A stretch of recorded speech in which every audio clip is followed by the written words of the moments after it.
Hello, I saw your question in the email. You're given this information, this triangle here. The angle's 21 degrees, the resistance 28 ohms. You want to find the reactance X and the impedance Z. So you want to use the cosine and the tangent to do that. Cosine of theta is adjacent over hypotenuse. So here's theta, adjacent would be R, and the hypotenuse would be Z. That's opposite the right angle.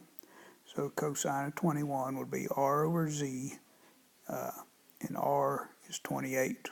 So cosine of 21 degrees would equal 28 over Z. And you multiply each side by Z here. If you multiply each side by Z, it cancels out on this side. And so you have 28 equals Z cosine of 21, then divide each side by cosine of 21, and so Z's 28 over cosine 21 degrees. You put that in your calculator. Now you want, I guess, to find X, and so we got to use tangent to find X. Tangent of theta will equal X over R, or it's opposite over adjacent. Well, we know theta is 21 degrees. Again, we know R is 28. This time you multiply each side by 28, and so X will equal 28 tangent of 21 degrees. You put that in your calculator. Hope that helps.